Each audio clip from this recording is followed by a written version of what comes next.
Hello everybody and welcome to another tier list here at Playing Board Games. Today I am revisiting my scenario rankings.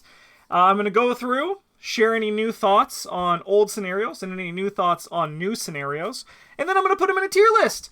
I like to do this every year because I play a lot of ARKHAM, and I played a lot of...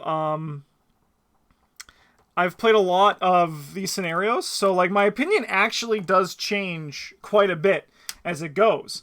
And the way I look at it is the ones that stay at the top deserve to be at the top.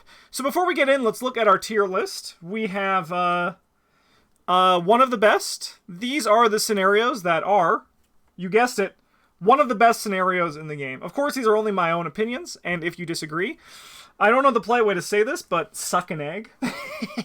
No. You can feel what you want, but... so one of the best. These ones are gonna be, like, the ones that are just, like, I always love playing, I always enjoy doing, and they're just a great time. These ones are amazing. Obviously, like, amazing, but just missing that little bit of something that makes it one of the best. Great scenarios. You know, not amazing, but still great. Good, not great, but still good. Fine. These ones are just kind of like middle of the road. Not enjoyable. These are scenarios that, while I don't outright dislike, don't dislike playing, it's not one that I look forward to playing. And then we have I don't like playing at all. Ones that I actively dislike playing. Ones that I think are just like outright bad, in my opinion. And then we have haven't played, which honestly, if you don't know what that means, I don't know. I don't know how to help you. This tier list will be coming on YouTube. If actually, this is right now I'm saying this. It's if you're watching it on YouTube. Hi YouTube. Hi. Hey Beard, how's it going? All right. Let's do this. All right. The Gathering. So let's be real. The first the first one, which is the first box, the first three scenarios, they're not like memorable scenarios for the most part, except for like Midnight Masks, but like they're not like as replayable as campaign scenarios because you don't really get into them, you know. I do think The Gathering is just fine. It's a good intro, like design wise. I think it's like it's an amazing intro scenario, like a tutorial for the game. It really like spaces the concept of the game out into small bite-sized chunks. I think they've really mastered that. Blue Sapphire, how's it going? But I think for the most part, in terms of like just as a scenario to play, it's not that exciting. ARKHAM Librarian, 17 months at the Golden Table. Thank you for your continued support. And you know, this next rating is for you. The Midnight Masks. We have an amazing scenario. Do I think it's one of the best? The gears in my head are slowly turning. Do I think the Midnight Masks is one of the best scenarios in the game? You know what? I think it is. I think Midnight Masks deserves to be up there in like the 4 or so scenarios that are going to sit at the top in my list. I think it is like in like the best scenarios that exist in this game. Its replayability is incredible. Its variability is, while not like super, like, is not like perfect, there still is like a cascading effect that can lead to different choices at different parts of the games depending on what cultists show up. By the way, spoilers throughout this whole video. I'm not going to be tiptoeing around spoilers when they come up, so just be aware of that. You know what, maybe I'll even get time codes by expansion. That's probably a good idea, right? That's probably good for the future of the game. And I do agree with what people in chat are saying. Valentine and Beard, where they're saying that it's like a really great scenario for playtesting, right? For playtesting decks, and also should like for like playtesting custom content, because it has like a built-in scoring system, right? It's very good. It's a great time, and it's a great scenario, one of the best. The Vourer Below, I'm gonna give it a not enjoyable. I don't think I like outright hate it. but I don't think it's an enjoyable scenario. I don't think I'm gonna have too many. I mean, I'll probably have a good chunk in here, but I do think that I haven't played it in forever, to be honest. Like, I think the last time I played it was probably like 2017 or like 2018. But Travis brings up good points when Travis says that it's designed very well for like the final scenario in the core set to teach players, you're gonna lose and that's okay, but I also agree with Bryn when Bryn says it's not fun. So I think like I'm gonna put it in not enjoyable. I don't think I'll enjoy playing it because it's tense, but yeah, it's not like anything great. You know what I should do? Give me a second. Let's make this video even better for YouTube. All right, there we go. Now you can actually see the scenario we're talking about as well. All right, so we're on to Dunwich. We're on to Dunwich here. 6 minutes, record time. Extracurricular activity. The Dunwich ones are actually really fresh for me because I just finished playing them with Eric. And Eric had... it was really exciting to watch Dunwich played on fresh eyes. And it kind of made me realize that a lot of people kind of are... They need to just, like, suck it up. Like, if you don't enjoy, like, certain scenarios in this one, just don't play Dunwich anymore, right? Like, stop being like, oh, I gotta play Undimensioned and Unseen, Like, Eric, spoiler alert, because the video isn't out yet by the time this video's out and when I'm recording this, but Eric loved Undimensioned and Unseen. Absolutely loved it. It was the most fun that I saw Eric having for the entirety of the Dunwich Legacy campaign. That's wild, And I was like, okay, Eric was just like, it was the immersion in the story, right? Because it was like the immersion in like the story of what exists in this one. And I think that Dunwich does a very fantastic job of telling a story to the investigators without bogging it down with a lot of setup and mechanical complexity. And I think that's like, I really enjoyed my blind play of Dunwich with Eric because of that. And like, it was just like, it was really cool to see. Now, of course, I don't like Undimensioned and Unseen. I still think it's not great, but it made me realize that like a lot of people now are just kind of like copy pasting, Control C, Control V, like Undimensioned and Unseen. Oh, this is what I said last time. I'm going to say it next time, So it's one of those things that like maybe over time, of course, Eric will, if we replay Undimensioned Unseen, it's not going to have as much fun. But it was one of those things where I was like, wow, maybe I'm just jaded, Like maybe I need to like stop being so focused on like looking at the faults that I know are in these scenarios and like actually try to just enjoy the game. It was cool. No, to answer the question, there's not going to be any return twos in this. I actually don't usually play with return twos, even when I'm just playing myself. Now, with all that extracurricular activity, I think is just a fine scenario. Now, after like everything that I said, it's still just like fine, It doesn't do anything particularly impressive. It has the monster of the week type of thing that a lot of the Dunwich Legacy has, where it's like you're not really fighting. It's not a alien mythos episode of the X-Files. Instead, it's just like, oh, here is a guy who sucks the pigment out of people. You're like, oh, I mean that's cool, but that's not exactly why I'm here. And extracurricular activity kind of has that. However, there's some tough locations, and there is like some nice like struggles that can show up. So overall, it's not a bad scenario, but it is kind of just fine. On the other hand, the House Always Wins. I still stand by. I think it's a good scenario. I love House Always Wins. It's a fun time. I don't think it's particularly great because like the first part of the scenario can be, while cool from a storytelling perspective, can also kind of just be a luck-induced slog. Like you're like, oh, what the hell am I doing, right? Like, why am I Why am I gambling my money away and just like having it all kind of go to shit, you know? But the second half is very stressful. And in our blind play with Eric, we actually rescued the guy, Peter Clover or whatever it is. And I was like, wow, that's like the first time I've done this. Like, I mean, that's not the first time I've done it, but like, it was my first time I've ever done it on someone's blind play, which I thought was really cool, you know? But I do like that there is actually a lot of ways built in to mitigate the luck, right? And like, really, if things go perfectly, you want to, you only need to gamble once. Gamble and win once, right?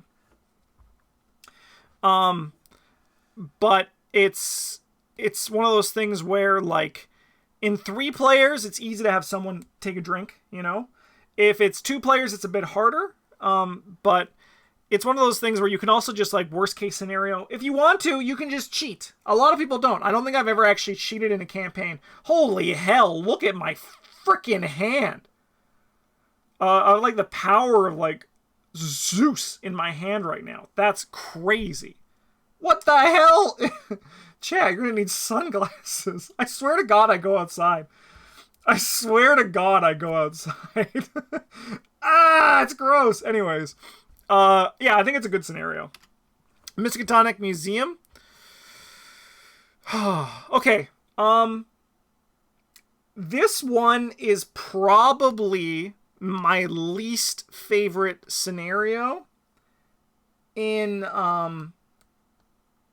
Dunwich. And I think it's just because the way this one works, it's gonna be really different when you have to, like, depending on, like, when the guy shows up, you know? Like, if the snake shows up on turn 2, it's a lot different than when it shows up on, like, you know, turn 6. And the fact that it doesn't have, like, consistent scaling in terms of difficulty, I think is a part of the weaknesses of this scenario, you know? I don't personally mind playing it as a fighter, because then I kind of just tell myself, all right, if I'm playing this as a solo fight, as the fighter, as the main fighter, I'm like, okay, I'm killing this thing if it shows up, and I'm going to kill it every time it shows up because I'm not scared, you know? I kind of like make it like a little like challenge in my head where I'm like, this dude is going to die if I can swing it, you know? And I'm going to try to kill him 100 times. But I think the big problem with this one is the fact that, yeah, as the fighter, there's not, like, sometimes you just don't have anything to do. But yeah, and I think that's kind of like the case where you can look at, like, the original design, and a lot of investigators, like a lot of fighters, they were like, hey, you should also maybe try investigating, you know? You should, like, flex like Roland Banks flexes. Unfortunately, of course, that's not what ARKHAM became, sorry. So it kind of lacks because of that. Essex County Express. I still love this scenario. I think this is a great scenario. I love the train. The train is so stressful. It's one of those things where, like, you got to make, like, a lot of tight decisions, and you got to weigh the pros and cons of, like, every action you take. And then, like, the locations themselves are absolutely, like, they can suck, you know? Like, they can just, like, slowly whittle you down until you're, like, fucking dust, you know? And I think it's just, like, such a success for, like, a story intense scenario that I don't think, to be honest, that they've actually, like, replicated since. In terms of, like, especially, like, the wow factor of this scenario. Eric, remember when I laid them all out, Eric was like, I can't believe what this game is capable of doing. Now, we gotta respect that in 4 players, it can just kill you on turn 2, right? And that sucks. That sucks. But I still think that cases like that are probably like... You just mulligan, right? You say, I'm not... No, you just say no and you go again. But I don't think that, like, detracts from the fun of the scenario, if that makes sense. You know, I still think it's a great scenario. I love it every time. Okay. Next up, Blood on the Altar. Yeah. I have a soft spot for Blood on the Altar. I think it's flavorfully a really, really, really cool scenario, sorry. And it's one of those ones where I always have a blast with it. I love the mood, the feeling, the fact that, like, you don't know who is going to get sacrificed apart from, you know, our boy Earl Sawyer, right? I think it's an amazing scenario, though. And I don't really know what else to say other than mechanically it's very fun. I like the thematic element of not knowing, like, where the key is going to be and then where you're going to find the trapdoor to go down in there. So it's like the trapdoor could be in the school. Oh my god, it's in this weird shack by the river. It tells a really cool story. The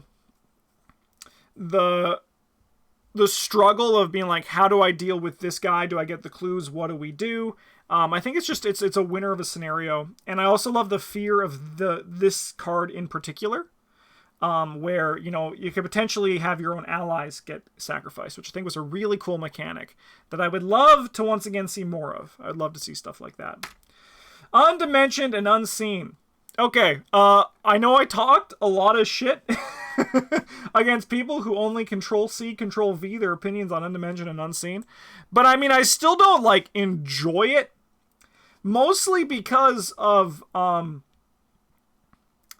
I think it would be 100 times more enjoyable if the monsters have one less attack. Like a one less fight value. Or even like... I mean, even like a I don't know. I just think like...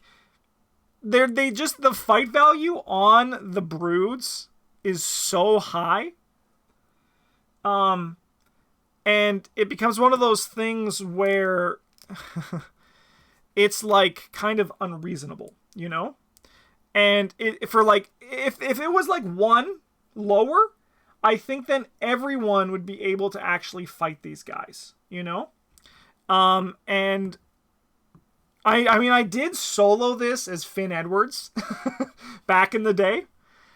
So it is doable with a 1 willpower investigator. But it's not, like, an enjoyable experience, you know? And I think that if the monsters were more manageable, were more manageable in, for, like, on just, like, a general wash across the board, I think this scenario would be looked upon more fondly. Also, it doesn't help that, like, a lot of blind plays, our third player blind play was, like, 2 hours. And I think that also kind of brings it down. If there was, like, one less brood and the value was a little bit lower, I think the scenario would be a lot more fun. Where Doom Awaits. I think this one is also not that enjoyable to me. I don't dislike playing it because it's just like ARKHAM, and there's always something to do. And sometimes the encounter deck is like, hey, do you want 8 monsters? And you're like, no. And then they're like, well, too bad. But yeah, no, it's kind of just like a little bit boring is probably the best way of putting it. I think that's like the biggest sin that Where Doom Awaits commits, right? It's just that the fact that it's kind of dull, you know, it's just kind of boring, right? And I think that's like the big thing that stops Where Doom Awaits from being more exciting. There's no like exciting hook to Where Doom Awaits where you're like, yes, let's go. It honestly feels like it honestly feels like they needed a 7th scenario. They needed like their 8th scenario. They had everything and they're like, we need one more to match our 6 scenario, our 6 mythos pack that Lord of the Rings set out, so we need to do one more. And I feel like Where Doom Awaits was kind of like, I don't know, they're going to walk up a fucking hill, you know? I will say that I play this one as if the first location was errated into being the text that's on the return tos, because that just seems like an absolute design oversight as opposed to like a design oversight as opposed to like an actual choice to make it more difficult. So I suggest, even if you're playing basics, you just like switch to the return to, because that's what I did with Eric. We actually followed both the Miskatonic Museum change and the Where Doom Awaits change, because I feel like those were both mechanical oversights as opposed to specific design decisions. Then we got Lost in Time and Space. That's a great scenario. Do I think it's amazing? Do I think Lost in Time and Space is amazing? For me, personally, no. I think it's a great scenario, though. There's a lot to love in Lost in Time and Space. The setup is so simple for a final scenario. It makes me go, like, do a double take every time. I'm like, well, this can't be it. Like, this can't be all that we need to do to set it up. It also is very fun to try to, like, build the map, like, you know, like a conspiracy board. Like a conspiracy board to like figure out the path to get to the final location. I think it's just a winner of a scenario. Okay, that was a long time. That was 15 minutes. At this point, we're gonna like be in this video forever. So we'll see if we can maybe speed it up a bit until we get to the new stuff. Curtain Call, great scenario. I don't think it's amazing. You know what? I think it... no, I think it's just great. Big Butt Baby is a win. Even though it's, like, always a great tension point when everything starts going to shit in the second half, I do think that it's kind of boring, where it's like, oh, no, there's vines everywhere. Like, thematically, it's kind of a flavor lose, you know? Like, they had fire, and they're like, fire's great, there should be a fire. And then they're like, what else can we do? Earth, wind, fire, water, you know? And they're like, okay, let's get water. Like, and then, like, yeah, I think that's, like, the biggest fault against Curtain Call. But I do think it's a great scenario, an absolute winner, you know? Everybody I played Carcosa with calls Royal Emissary Big Butt Baby. You know, that's its actual lore official name. So good on them for, you know, being lore masters. The Last King. I love the damage from falling from the balcony. Yeah, that's a great touch. That I want to see more of. I want to see, like, I feel like we haven't got, like, emergent story from scenarios, like official ones, in a while that I can think of. Like, maybe I'm just, like, turning a blind eye to it, but I want to jump off more balconies, baby. I guess the other one that I can think of was in Dream Eaters, when you can, like, slide down the stairs, and that was funny. Last King. Yo, I think this scenario is amazing. I always have a fun time with it. I love killing party guests. I love seeing which party guests show. I like to see how many party guests I can interview. It kind of feels like it was heavily inspired by Midnight Masks, where it's like, you know, just like, it's like chasing cultists around at a party instead of in the city of ARKHAM. I think it's a cool scenario. And yeah, I love it. I don't care about the Diane Divine stuff, that you can kind of just like cheese it. Just stop. Don't do that. That's kind of like my thought process for it. I've never killed her. I've never wanted to kill her, you know. Yeah, that's about it. Echoes of the Past. I think that this scenario is not that enjoyable. I don't actively dislike playing it, but it's like not like super fun, you know. I think the concept for it is really cool. But I do think that the whole thing is just, it kind of like goes with the Where Doom Awaits. Mechanically, it's very boring, you know? You're kind of just playing whack-a-mole, and then eventually you get so far ahead or you just fall behind. But sick artwork. Oh, I mean, most of this game is sick freaking artwork.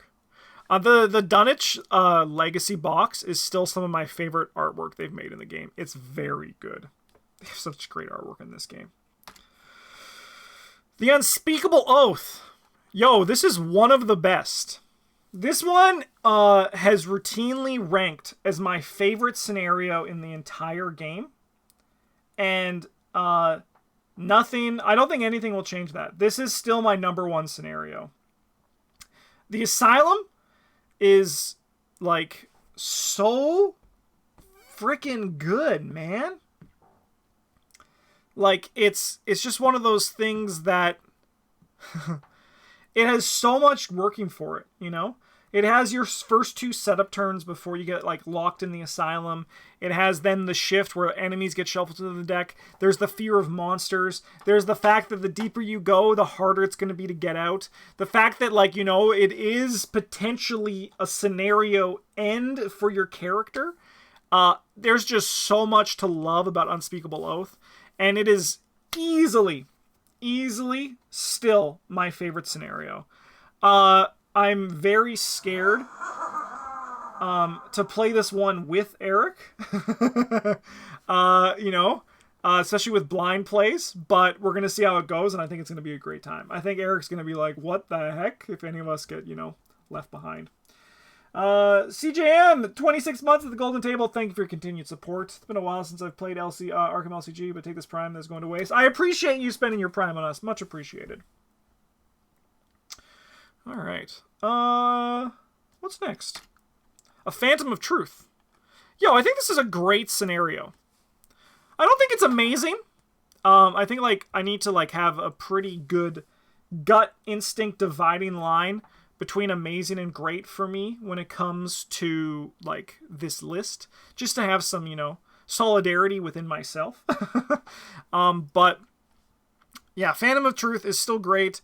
I love the short story that it's based off of. I loved the slow realization where I was like, wait a minute, this is that short story the first time I played it. I love the variance, and depending on which mode you play and how it changes the game, whether it be like traditional Arkham or oh my god, we don't want Doom in play, you know, like, or like we do but we don't. Doom is good bad. It's very cool, and I think it was like a big design accomplishment, and I think it was really nice. The Pallid Mask, Catacombs of Paris. I think it's a good scenario. I don't think it's particularly great. No, it's great. I think it's a great scenario. I have fun every time I play it. And I love seeing how the Catacombs changes depending on the layout as it goes. In our recent Assets Only run that Bryn and I did, we had the biggest Catacombs that we've ever seen. We actually, for the first time that I ever had playing this game, we had, like, every location out, and we needed to we needed to actually, like, look at every location. It was nuts. I've never had that happen before. But that is such a testament to the replayability that Pallid Mask provides, just in the sense of, like, the growing map size, right? Like how the map itself is a variable, and I think they really accomplished with that one, and I think it's great. Yeah, I don't think it's personally for me amazing. As you see, I instinctively started to put it in good, but then I thought about it, because it does. I don't get, like, hyped to play the Pallid Mask, but I always enjoy playing it. Black Stars Rise. Yo, I think for me, this has kind of turned into, like, a good scenario. I think previously I would call this as fine. But it actually, I've lost it twice in 2-player, and I start to get a little bit scared when it comes time to play it. And to me, that is a sign of a good scenario. When I'm not dreading playing it, like, you know, I'm not like, oh, I don't want to play this. I'm not like, oh, good. Like, we'll just get through this scenario. But where actively I'm like, okay, I hope this goes well, because the last few times I've played it, like in my last, like, 4 runs, I died in 50% of them, right? I think that's, like, a pretty good sign that the scenario is actually, like, a fun one, you know? Yeah, the physical setup is a nightmare. There's no denying that. But I do think it's a fun scenario. Dim Carcosa, yo, it's great.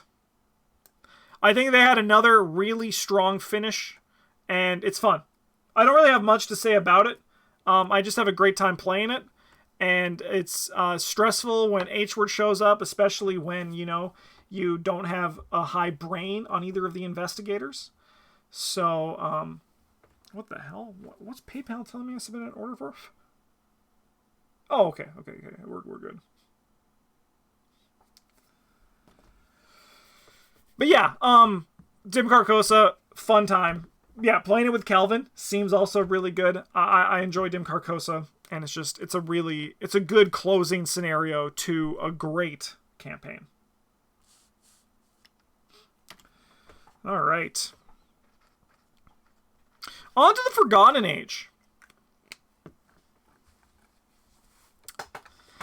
So I've had a very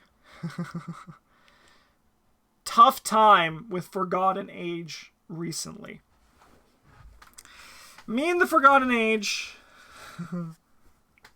it's been unsteady. I tried, I think, 4 times playing my gauntlet, and I drew, I think, like, it was like 5-1 on auto fail tokens. And compared to Elder Sign, obviously. And it was one of those things, and then also, like, we played Untamed Wilds, and all those Ancient Evils can, like, really just throw a wrench at things, especially if there's a deck reshuffle. However, I did get through, and I still, like, look forward to Untamed Wilds. I like it more than Extracurricular Activity, so I think then I'm going to put it in a good scenario. I think it's still good. I just think that it's a little bit, it's not like a great scenario, you know? Yeah, it's good, but just damn hard. And it, like, doesn't care.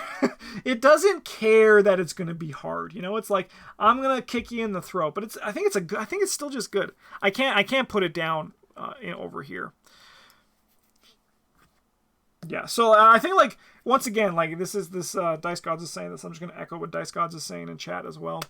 The problem with Ancient Evils isn't Ancient Evils. The problem with Ancient Evils is when the scenario reshuffles the deck to put Ancient Evils back in there. Because in theory, the agenda is designed for you to be, with Ancient Evils, 2 less than what it says, right? It could be 3, but in theory, your tempo should outweigh it, right?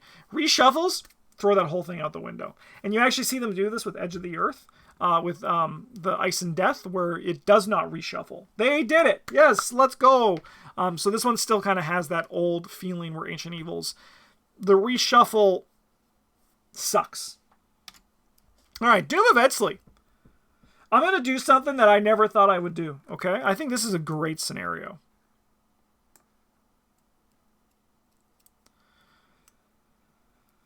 I know that might be weird to say, but I do think that this scenario that has such a good finale that you can, like, metagame around in such a good way. But it also is tense. The Harbinger shows up for the first time, and, like, it doesn't pull its punches like Untamed Wilds, but it is yes, yeah, Doom of Edsley is the first run to get the MacGuffin, and then you got to get out. That's Doom of Edsley. But I actually have been enjoying this one more and more as I play it. I think it's really fun, you know? It's just I think it's a great scenario. I think it's great.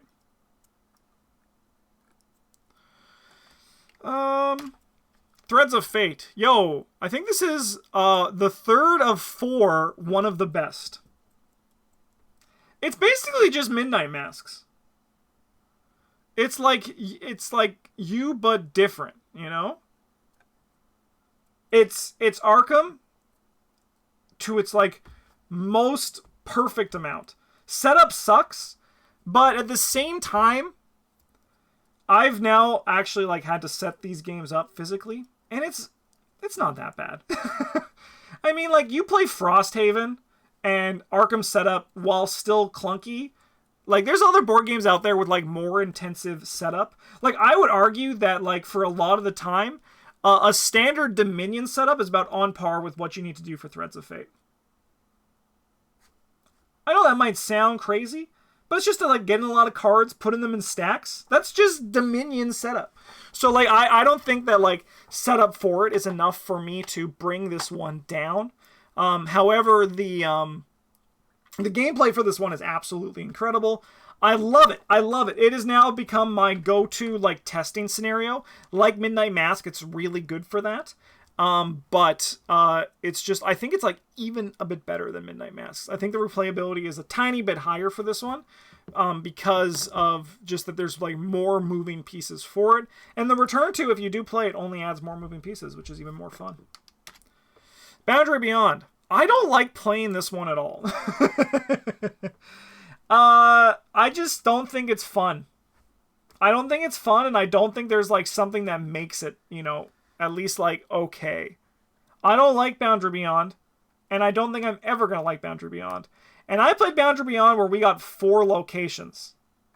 And I'm still like, I don't think this is fun.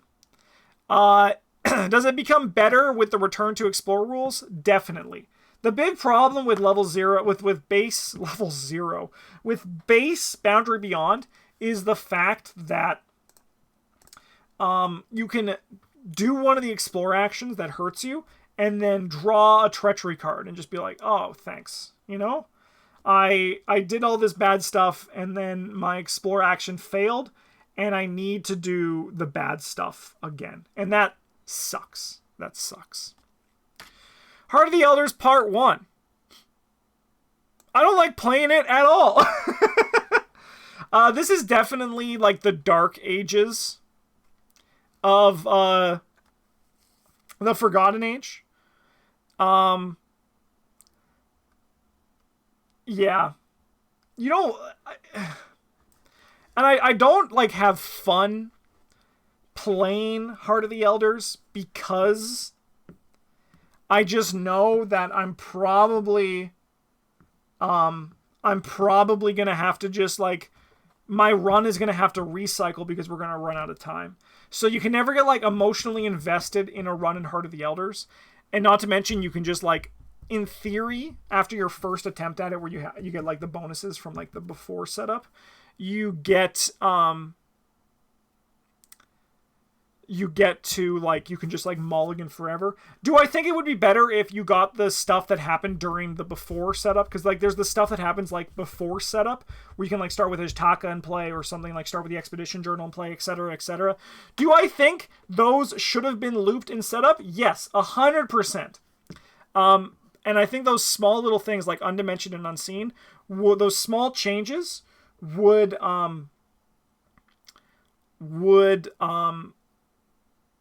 help Heart of the Elders Part 1. It also sucks because, like, when you do bad in Boundary Beyond, you just know that you're gonna have to play more Heart of the Elders. So if you're like, if you're bombing this one, you're like, ah, crap, I gotta play a lot of Heart of the Elders now, which is not that fun. Heart of the Elders Part 2? Yeah, I think it's just a fine scenario. I don't think it's particularly impressive. I don't think it's particularly bad. I think it's just, like, the perfect example of a scenario that's just fine.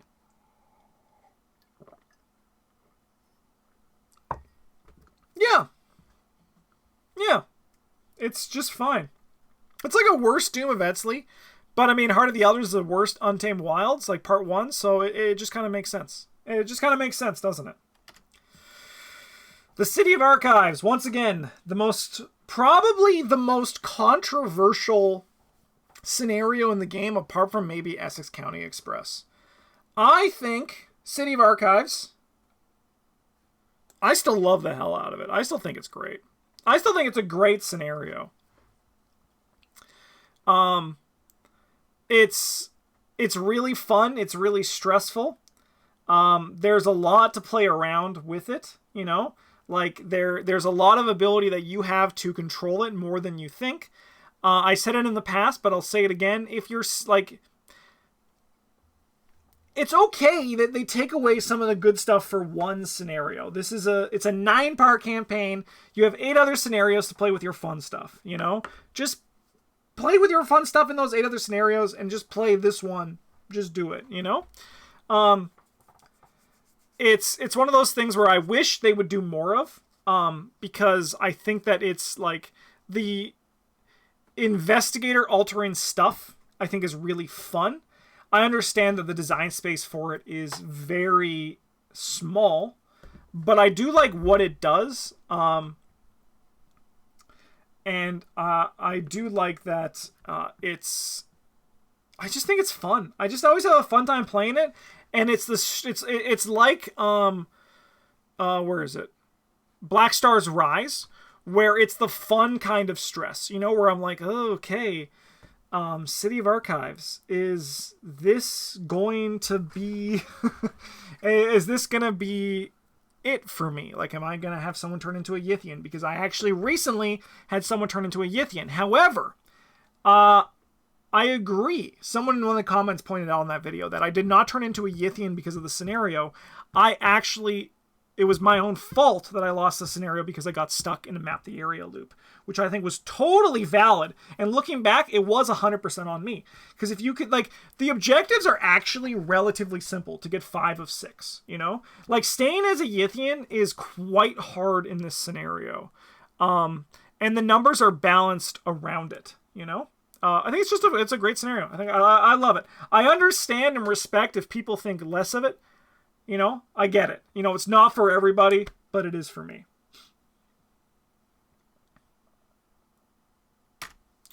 Depths of Yoth. One of the best. One of the best, baby. It's a fantastic scenario. Probably the best design scenario in the game, I think. It's so good, man. It's so freaking good, and it's very fun. It's very tense. I did the rope thing for the first time in my life, and like that was really cool. Spoilers if you're watching that on YouTube, by the way. I do the rope thing in the Boundary Beyond. In the Depths of Yoth, in the Gauntlet run. But it's a fun scenario. Has probably one of my favorite standalone things, and I wish like more scenarios were able to have that kind of standalone side of it, which is just go forever. I understand that it is specifically to the design of Depths of Yoth that allows that, but damn, it's a great scenario. One of the best, easily. Shattered Aeons, I don't think I enjoyed that much. I think it's just a fine scenario.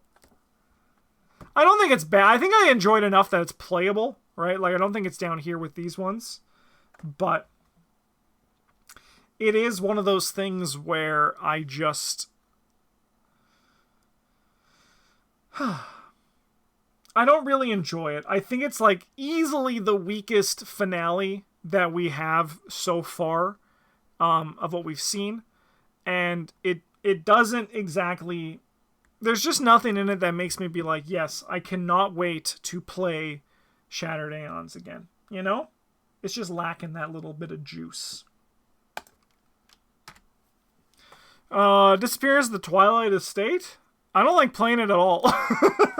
I just do the tarot draw. I just draw from the tarots. That's what I do. I just draw from the tarot deck. I don't play it. I don't like playing it. I don't want to play it. It's not it's like a story scenario that's really cool, but it's not a real scenario. Sorry, Disappearance of the Twilight Estate. You're cool, but I don't think I want to play you. The Witching Hour. I think it's a good scenario. I used to not like it quite a bit. I used to actively kind of like dislike it, but I think it's good. I like that it separates the players. I like that it like gets right off the bat that this scenario you're going to have to like manage things on your own more than other scenarios. It kind of just like telling you that on like turn 1 of the game, which I really respect. And I like the enemies in it. I do like that you get to use the Shubby encounter set, which is, you know, incredibly underused. Hopefully maybe with some of the spoilers coming out, you know, like the hints that maybe this next one could be a Shubby campaign, potentially. But I mean, with the spoilers, I hope it's Frogman. He loves eating people. Tsuga or whatever it is. But yeah, Witching Hour, it's a good scenario. The climax of it, I think, is very nice. I love the climax of the scenario now. Once again, I used to hate it, but I think that it is. I think it's a good scenario. I think it's good. Same with that Death's Doorstep. I like how stressful it is. Every poor custom campaign designer that hears me rant about unkillable enemies, this one is yet another one of those. I hate unkillable enemies. I hate it. I would like unkillable enemies more if there weren't other enemies that you also had to deal with. But that's just me. Once again, those are my own opinions. However, I do like the Silver Twilight Lodge. I like all of the choices that as you explore and you kind of look at the all the results from Disappearance at Twilight Estate. Yeah, I think it's just there's a lot of stuff I like about it, and my thoughts on it have actively gone up. That was for both of those scenarios. I wasn't telling people. I know this is an offensive thing somewhere. So it's like flipping the bird, but my apologies. Mustophilis, I've played 4 total scenarios of the game, but I love you guys' videos. People talk about the game in all ways. It super duper helps since I'm doomed to true solo learning alone. I'm glad our videos are making the learning process more enjoyable for you. That makes me very happy to hear. The Secret Name. This one I think I've gone down on. There's a lot to like in it, but I don't, those highs have kind of dropped down for me over time. I think it's just a good scenario. I don't think it's great. I still think it's such an accomplishment in the design that this deck has rats in it and they're scary, just swarm of rats, and they actually become terrifying as the game goes.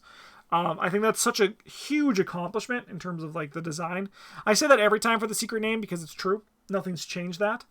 But I do think that the first half's cool, but kind of and the second half is cool, but also kind of just and it's also kind of pretty long.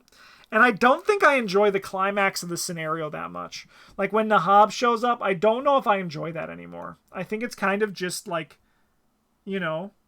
fine. Right? I think it's kind of just fine. Yeah.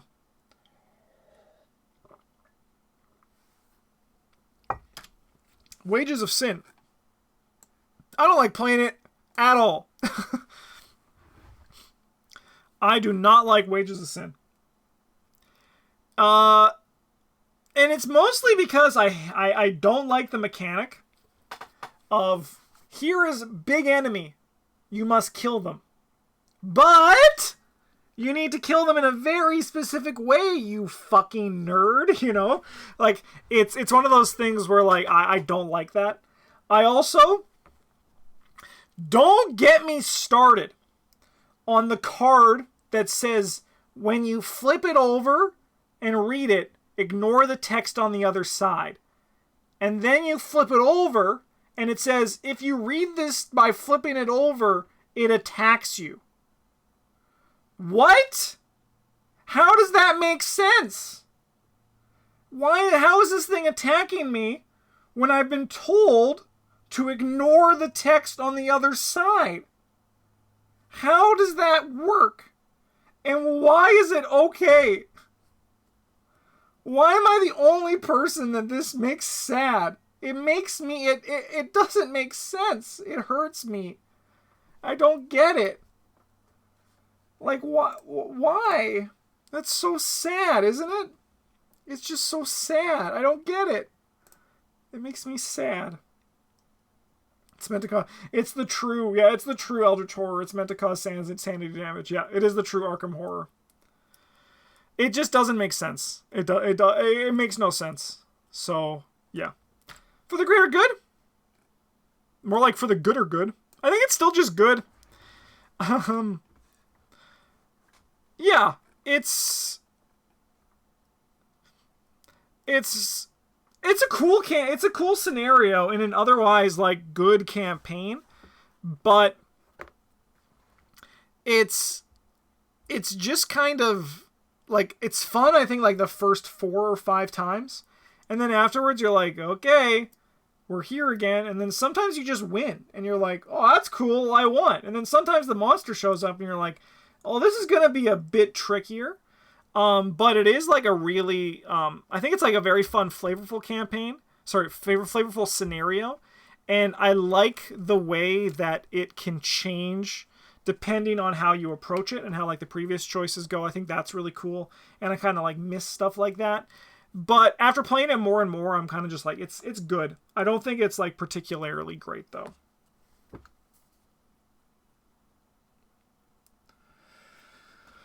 Okay.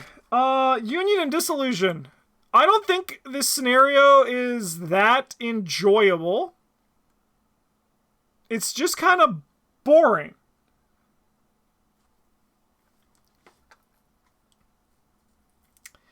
It's just like turning on or turning off lights. And like there's the really fun circle test, like especially the one where it uses like all your stats, but it's kind of just it's kind of just like there, you know? Like Union, I often forget. After this one in my head I was like, okay, time for me to complain about Clutches of Chaos. But no. It's always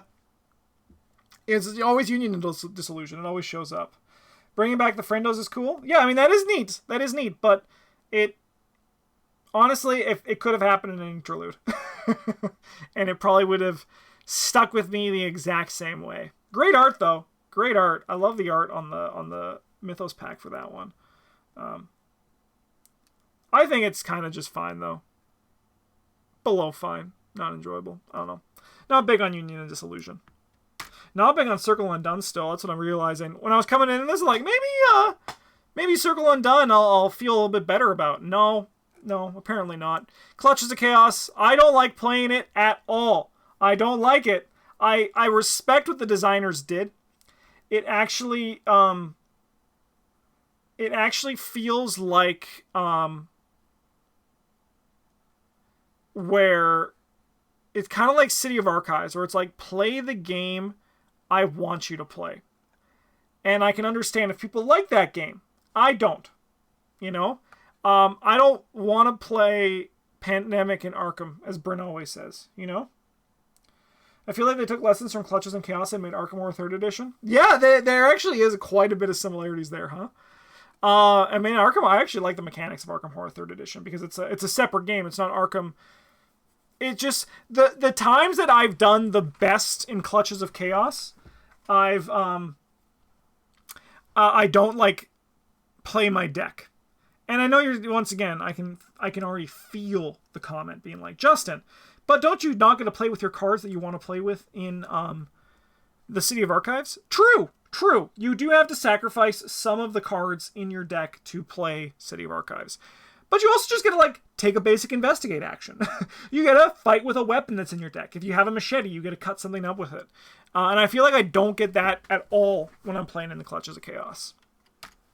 Boo, in Clutches of Chaos. Before the Black Throne, I don't think it's one of the best, but I do think it's an amazing scenario. What's keeping it out of one of the best for me? It would be the fact that a lot of it hinges on the randomness of where the locations you need to go may get. But it is very scary. Azathoth is incredibly oppressive. And I think that there's a lot going for it that makes Before the Black Throne really fun. But also Lead Investigator loses half their deck to make empty space here. No, that's okay. You just gotta lose the cards that you're playing with. Time Roller, how's it going? That is a good point, though. But that one doesn't bother me because it's like they were on the bottom of my deck anyway. You know, that's how I always look at it. Do I wish that like you could do something else to make empty space, where it was just like, I don't know, maybe just like grab one of the 1 million encounter sets you're not using from this expansion here and put it there? Yeah, that probably would have been better, right? But it's one of those things where, like, I understand it's to make it simpler in the gameplay moment, but I do wish they had, like, proxy cards that you can just use, you know? But yeah, I think it's amazing. I don't think it's one of the best, though, but I do really enjoy playing Before the Black Throne. It's a good finish. Do I think it's the best finish of the ones we have? Yeah, I think it is, like, flavorfully, like, maybe Lost in Time and Space is flavorfully better. Before the Black Throne is flavorfully more fun than Dim Carcosa. But I think Lost in Time and Space is flavorfully better than Black Throne. But they're both really good accomplishments for what they're trying to tell as a story, I think. Beyond the Gates of Sleep. Okay, we are into Dream Eaters. Okay, I think it's a good scenario. It's so on the rails that, like, I don't particularly, like, enjoy playing it, you know? I'm not like, okay, what exciting plot twist is gonna happen this time? Because, like, the first part of the scenario is just, like, go down the stairs, go down, and when you get to the bottom, walk around the forest, you know? It's like, and there's no, like, variance to that. And that actually is probably my biggest fault with the entirety of the Dream Eaters campaign, right? It's the fact that the variance and replayability of it is easily the least of all the campaigns, I think. Because, like, it's so much, it's just so, you're just on the rails for a lot of the scenarios. But I think the scenarios as a whole still are good, but it's one of those things where, like, it's kind of just, like, that's probably the biggest fault with it. I will say Beyond the Gates of Sleep still scares me every time with the Gug. I have to be like, okay, we got to prepare for this motherfucker. This guy's going to show up, and this guy's going to punch me in the face until I'm dead if I don't have a plan for him. And one time, my plan for that was Lily Chen with a knife, so thank God for that. Okay. Waking Nightmare. Yo, I think the scenario is great. The one thing we're learning, though, is there's a lot of good to great scenarios in this game. If you're looking at my opinion only, don't ask Travis. Travis is not a good hype man. If you want to go for dooming realism, Travis is the one to go to.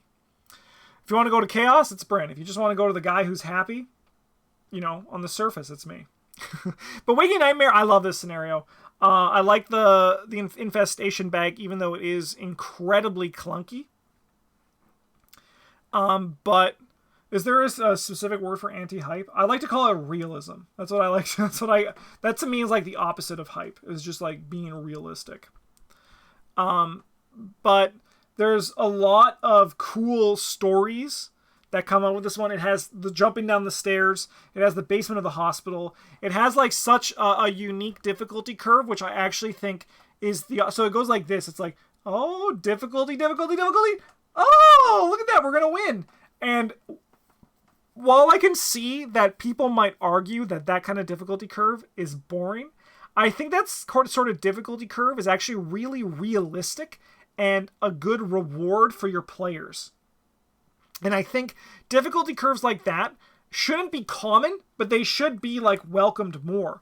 Like, the idea is that, like, if your players are going to start, like, winning a scenario, they should, like, sometimes, especially in the early scenarios, feel like they're winning the scenario, you know? And I think Waking Nightmare does really good for that. The spiders are scary. The orderlies are orderly and disorderly, and they're a little bit spooky as well. I think it's just a fun scenario. I love the hell out of Waking Nightmare. Search for Kadath. Unfortunately, this one I think is going to drop down to great for me, which is like still a great rating. Like, great is still very good. But it's a little bit on the rails now, you know? It's kind of like the new paint has kind of like faded a bit, and it's not really as like the mystique of exploring all the outer realms, which is still like, or the other worlds, is still like flavorfully really fun. But this one used to be an amazing for me. I know it makes me sound, I'm sounding like it sucks, but I still love the hell out of Search for Death. I still enjoy playing it, but it's only a great for me now. My thoughts on it have dropped down a bit, and it's mostly because it feels very on the rails, and like ultimately where you go matters, but like there's one way that's like the best way, and you kind of just like do that way. But it is still a fun scenario, and I love playing Search for Your Death. I know, like, once again, I like Doom and Gloom in a great rating, but it is still a great scenario. There's a lot to love in Search for Your Death. 1,000 Shapes of Horror. More like a fine scenario of horror. It's fine. I don't think it's particularly great. I love exploring the unnameable, but...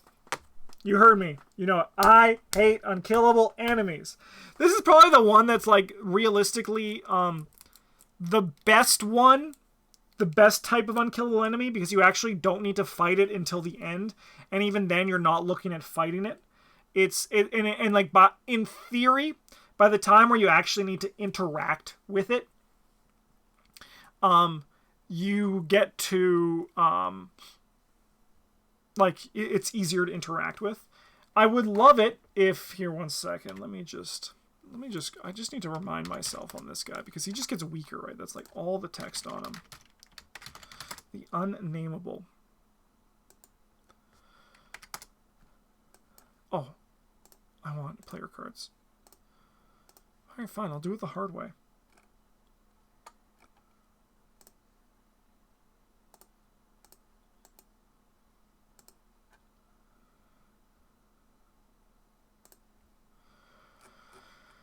Where is that guy? He's on the back of this, right? There he is. There he is. Yeah. So, for each of the following which are true, it gets lower things. I do think that stuff like this, you probably need something that's, for example, like, if you fight this enemy and succeed by 3 or more, evade it. I feel like that would just be better for, like, the grand scheme design of it. I also, don't like the stairs when you can just get more on the bottom. That's a little bit poopy. I also don't like the one where the unnameable just moves to your location. Like, that's kind of like, you do all this work to put space between them because, like, you're interacting with the scenario mechanic. And then the scenario is like, in your face, right? Like, it would feel better if it was like,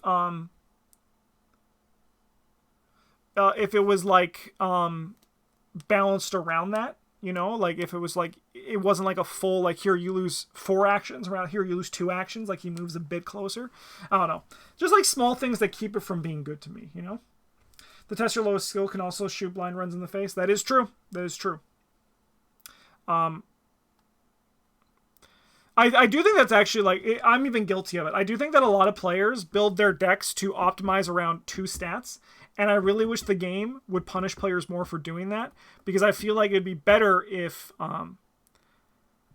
if players were forced to kind of like utilize all their stats, not equally, but just enough that like, so while it doesn't stop the scenario, it should like still punish players for only being, I am a book, and every one of my cards in my deck have book on them, you know.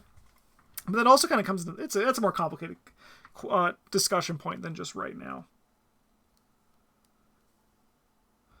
What the heck is this? Sweet. Okay. Dark Side of the Moon. Yeah, I think this is a good scenario. I know Astute Dunsparce hates the cats from Saturn. But I love them. I think they're fun. I think that they're a cool character, like a cool enemy to interact with. The alarm mechanic is very fun, but it's one of those things where it's just so on the rails. Like flavorfully, it's a really good scenario, but like gameplay wise, it's just the same thing every time. Like you compare it to like Pallid Mask, where the map expands and changes depending on your specific playthrough of that scenario, versus Dark Side of the Moon, where it's just like, you know? For me, the thing I'm most disappointed about not getting of not getting the return to for Dream Eaters is mostly because I would love some variants for Dream Eaters. But I've also just like I saw that writing on the wall, and I'm not bothered by it anymore. But that's the thing that I would miss most from a return to Dream Eaters. Point of no return? Yeah, Ghoul Gang's fun. This one actually provides a bit of variance in a very small way that Dark Side of the Moon doesn't. I do think that overall, while the variance in the finale of Point of No Return is ultimately better than the variance in the Dark Side of the Moon provides, which is, you guessed it, 0. I do think the Dark Side of the Moon is just generally a better scenario. Point of No Return, though, is by no means bad, though. It's a good one. I like it. Where the Gods Dwell. Yo! Great scenario. And you know, while we're here, I'm going to talk about them both. Weaver of the Cosmos, I think it's also great. I think these are probably like...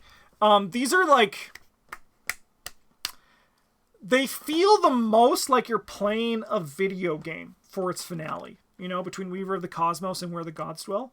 It's like an actual boss fight, which I don't think is like actually like... I think like they accomplished it so well here. They are both mechanically distinct, and they're both pretty easy. Like, they're both actually, like, easy scenarios. But I don't care because they're fun, you know? Once again, Where the Gods Dwell has... They actually, like, legitimately both have the problem of, like, a kind of a very linear start. But then when they open up into their second half, they become very fun. But I love the scenarios. I like how boss battle-y they feel, and I enjoy playing them. They're great. Great scenarios. All right, into Standalones Part 1. Okay.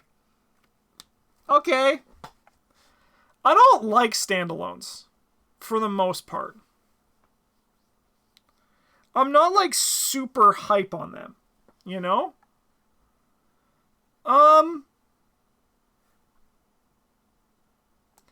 I think Curse of the Rougarou is just fine. I don't think I've ever, like, really enjoyed playing it. I like a lot of the art that comes in the box. And, you know, when you're talking about the art being one of your selling points of a scenario, it's probably not a good sign for the scenario, you know? It's just like one of those things where it's just like, oh no, you know? We might play Curse of Rougarou again very soon. Slight spoilers for the future. But... yeah, and I can see what you're saying, Beard. They could be better as side scenarios because standalone bags, like, they suck. But I don't enjoy playing them as standalones, but I probably would maybe enjoy them more as a side scenario. But, yeah. It's, I don't really enjoy Curse of Rougarou. Carnival of Horrors, I do actively enjoy, though. I think it's a great scenario. I love Italy. I'm Italian, you know, so already... I have to love it. Otherwise, they're gonna, like, you know, take that away from me. But I love the ring. I love walking around the ring. I love the variants that can come with what masked carnival goers you might interact with. Right? I think that's very fun. But it's... and I like the finale as well on the boat. There's just a lot of fun things about Carnival of Horrors. And it's probably the one... is Travis going to pull my Italian card? No, only Italians can pull Italian cards. Only Travis. Travis ain't Italian, so Travis can't do that. Only Italians can do that. There's an Italian committee that, you know... it's like... have you seen Twilight? There's that group of vampires that, like, judge all the other vampires. That's, like, what the Italian committee is. It's like them, you know? But Carnival of Horrors is probably, like, one of the side scenarios that I'll actually actively want to play. Labyrinth of Lunacy. You know, this one's actually really fun in... I enjoy it in massive multiplayer. In single player, in, like, one group, kind of bad. You know, kind of poopy. But I think I'm just going to put it in fine as well. I don't have a lot of emotional stake in these guys, so we're just going to hop through them. I have emotional stake in these ones. I've actually played them both recently. The Eternal Slumber and Knight's Usurper. I think Eternal Slumber is a great scenario. I think it's very fun. It's very difficult, and it's a good time. I like the struggle. I like the kind of Midnight Masks-esque thing that happens in the first act of it. And I like that you get the really exciting finale, and it's also very difficult. There's slight spoilers. There's going to be a lot of this on the channel in the future. A lot of Eternal Slumber coming, and you get to see it all in action. It's a fun time. I think Knights and Usurper is not as good as Eternal Slumber. I don't think it's actually even good. I think it's just fine in comparison to Eternal Slumber. I think Eternal Slumber is a very fun scenario. I think Knights Usurper is kind of just there. The second act doesn't stick the landing that the first one was able to, start setting up, I think. Murder at the Excelsior Hotel. I think it's a good scenario. I think the general gameplay loop of it is good, but I don't enjoy it as a whole. I think it's better than some of these. I think it's better than all of these standalones, but I think it's worse than Condor Carnival. If I had to choose, I'd play these two over Murder at the Excelsior Hotel. I think the replayability of it is kind of overstated because of the fact that you really only get, you have nothing with your guns to kill, and then you have, a boss, and you kill it in, 2 rounds. So, you don't really get to experience the variance that is designed into it. If the final act had more time, I think I would look at this scenario more fondly. All right, into Innsmouth. Pit of Despair. I think Pit of Despair is a great scenario. I have to look back, but I'm pretty sure in my ratings I had Pit of Despair, Waking Nightmare, and Curtain Call as my top 3 first scenarios. It's really fun, man. It's really tough, and it has an unkillable enemy that I actually actively like fighting because you can kill it temporarily. It actually is dead for a bit. It goes into the depths or whatever it is. But I love Pallid Masks, how the map can grow from it, which I think is really fun. I also think that drowning in it is quite difficult. Is Pit of Despair considered hard? Yeah, I would say it's considered to be one of the harder opening scenarios. I think in terms of the grand scheme of things, no. But as far as, opening scenarios, I think it's probably the hardest apart from Untamed Wilds, right? Because, if you look at all the other ones, Extracurricular Activity, easy. House Always Wins, easy. I don't think Witching Hour is that hard. I think it's top 3, right? I think it's behind Untamed. I think it's behind Pit of Despair, probably. Yeah, no, I think it has some tough enemies for the Deep One Bull. People are play handcuffs to deal with the Deep One Bull. As soon as someone's telling you to put a card in your deck to deal with an enemy in the first scenario, that's probably a sign that the enemy needs some thought to go into it. So I think Pit of Despair is considered one of the hard ones. I would put it in my top 3 easily, probably number 2. I love it though. I love it. I think it's a great scenario. I think it was such a good design, and I love seeing it in action. Vanishing of Eleanor Harper. I do not enjoy playing the Vanishing of Eleanor Harper. I would enjoy it more if the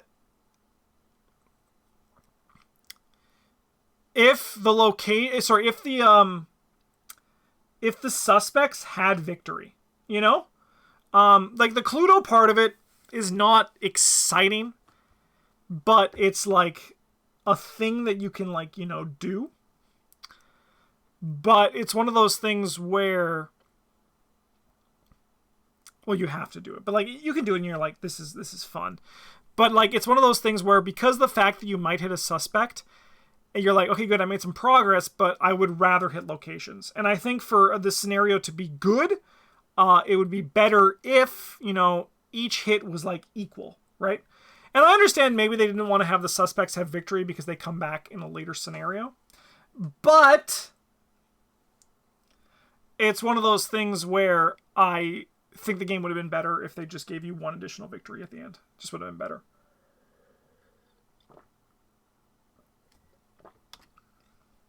In Too Deep? Yo, this shit's amazing. In Too Deep is an amazing scenario. It's so good. It's probably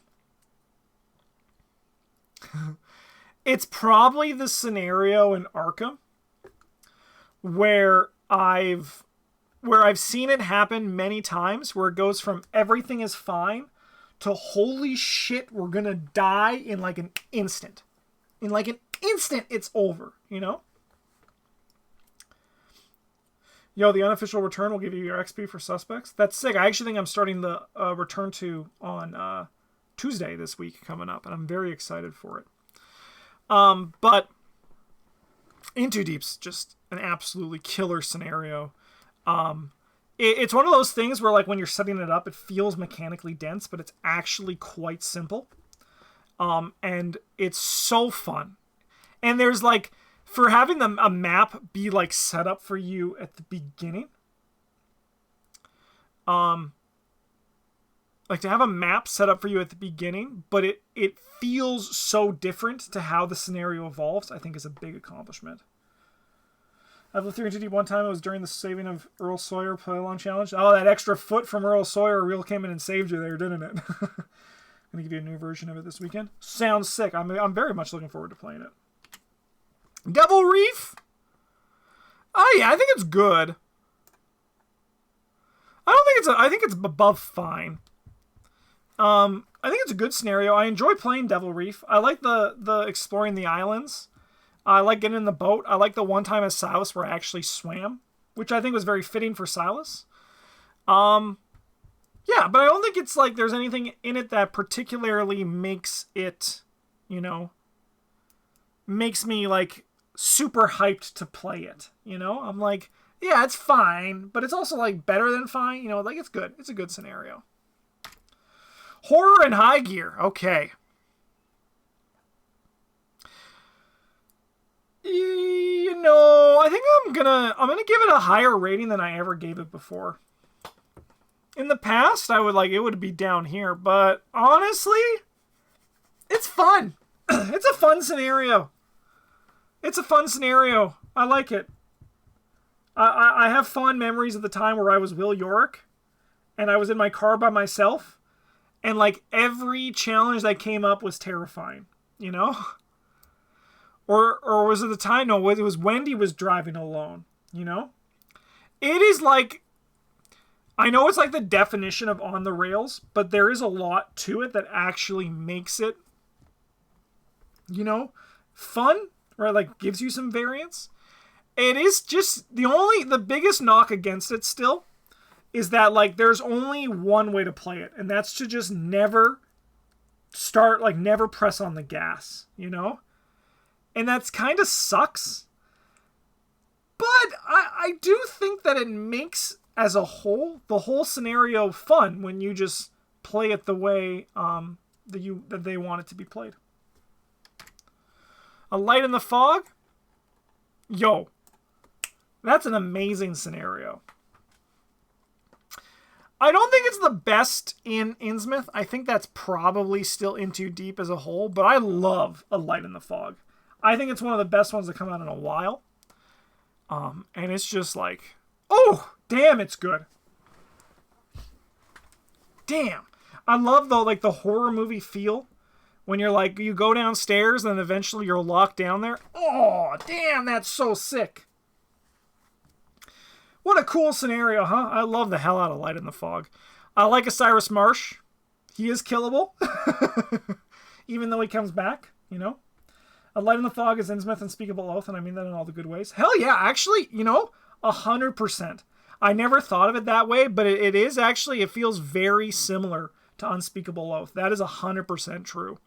And that's probably why I like A Light in the Fog so much too, right? Because it's kind of like the same thing. It has like that slow start, and then it like you get more stuck in like the shit of it all, and you have to like survive it. I think that's really cool. I also love the idea where if someone gets defeated, someone still escape, you just drag them down but don't give them a diving suit. I think that's fun. The Lair of Dagon. I don't like playing this one at all. I'll give it a bit more respect. I think it's just not enjoyable. I don't hate it like these ones. But man, is it boring. When a scenario's mechanic is just curse tokens, no thank you. I'm wondering if it was like when the Lair of Dagon was happening, they're like, okay, maybe we look at how we redo how these boxes are packed, Like, we don't really need to have 8 scenarios is such like a number to hit consistently, and maybe we don't want to keep doing that if we're going to have like a Lair of Dagon. It reminds me a lot of Where Doom Awaits, where it's just like mechanically dull, and then it has like a finale that's just kind of like a little bit snoozy. Don't like it. Into the Maelstrom. It honestly reminds me a lot of Shattered Aeons. It's kind of just a fine finale. I don't think it's particularly great, though. Or even good. It's just kind of there. I mean, like, it's kind of fun when you get, like, the turrets set up. I think I'm going to bump it up here. I think I'm going to bump it into good. Because there are a lot of things that are fun about it. But overall, it's a pretty weak finale to a campaign, especially when it has such like highs. What a Scattershot campaign. I mean, that is Innsmouth, right? It's kind of like all over. It touched a bit of everything. Just not the one of the best. The one of the best, you gotta be really spicy to get in. Okay. Edge of the Earth, Ice and Death, Part 1. Huh.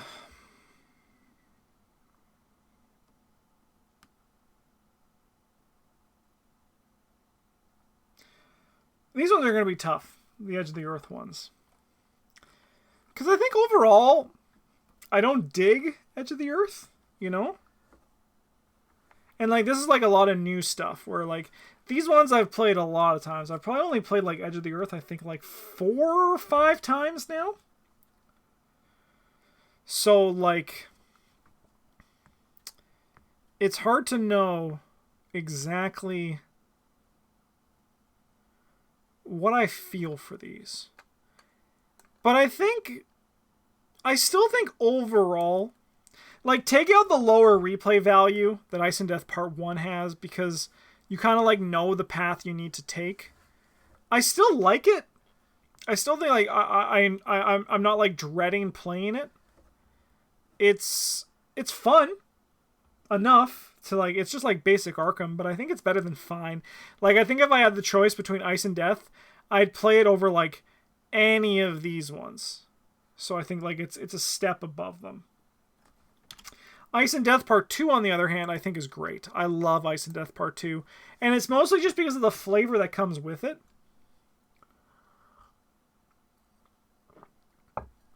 I like the dread that Ice and Death Part 2 provides. I mean, I like the dread as a whole of what Edge of the Earth provides. So it's one of those things where like I dig that part of it quite a bit. But it's mostly just like still kind of, I mean like it's on the same map obviously, which I'm not bothered by. Unless like the map is a gimmick where it's like, Pallid Mask or or Horror and High Gear. The shape of the map and like the map is just a means to an end. If a map's not telling a story, I'm not too concerned about the map being the same. Because if the pieces themselves on the map are different, it's like chess, like there's one board, but like it changes so much from game to game. And that's kind of how I view a lot of the map stuff for this. So the being on the same map doesn't bother me too much. It's kind of like more the pieces you're playing with. And I think the pieces that you're playing with in Ice and Death Part 2 is more enjoyable for me than Ice and Death Part 1. Ice and Death Part 3, it's fine. I think it's for me easily it's the worst of the Ice and Deaths. I don't find it to be. Actually, no. I think I'm gonna drop it down to not enjoyable. I'm putting it down here. I don't enjoy playing Ice and Death Part 3. Mostly because, like, I don't like scenarios where you just have to, like, kill monsters. I like the balance that comes with it. And apparently also there's that weird thing where you actually... to resign, you need to spend clues per player to resign. There's, like, the weird thing on, like, the final scenario, or, like, to resign, that I just feels like an oversight to me. It feels strangely inconsistent with what everything else the game brings. Which to me reads as an oversight, but I could be wrong. That could actually be intention, but it just seems weird. Yeah. And I also go back to Ice and Death Part 1 for a second. I do respect that a lot of people don't like that there's one way to play it, but that doesn't really like bother me because I just won't play it that way, you know? Like if I want to do something different, I'm going to just do something different, you know?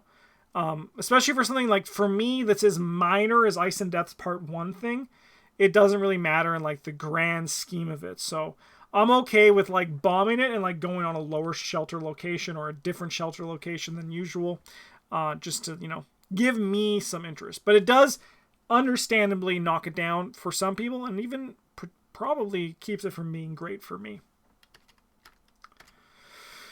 To the Forbidden Peaks. I think this scenario is like I think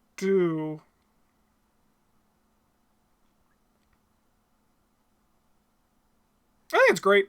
I don't think it's amazing, but I love Forbidden Peaks. I think it's very fun. I like it's very stressful. I like climbing up the mountain. I like falling down the mountain. It actually feels like an obstacle of a scenario, which I think is really cool. But it also feels very reasonable and fair. I like the small mini game where you have to, like, you know, weigh the pros and cons of what the hell are you bringing up the mountain with you. I think that's very fun. And it's one of those things where just like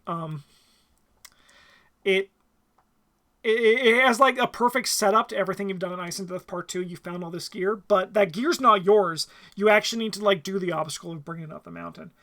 To why you can resist an avalanche with will? Well, I'll tell you why. Probably slush art. they had something else for brain, and they're like, oh, we can't find art. Let's just grab from the slush art and see what we can find. Yeah, it is very strange though to evade an avalanche with brain as opposed to foot. City of the Elder Things.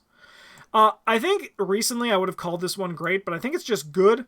And that's mostly because how the fuck have I gotten the same map all 5 times I've played this? Or like 4 or 5 times I've played this. I have not experienced a different map. And that makes me angry. It makes me angry. Even when Bryn isn't there to stop us from like basically bombing unless we save Dogman. I don't know. I like the gameplay loop of it. I think it's fun, but I do think I like it less than these two, so I'm going to put it down a tier below for this one, but we'll see if I get a different map next time, and maybe it'll change my opinions on things. Fingers crossed, right? Fingers crossed. Because I've only played the Pyramid one. That's the only one I've ever played. I don't know how that keeps happening. Fatal Mirage. It's fine. It's kind of just there.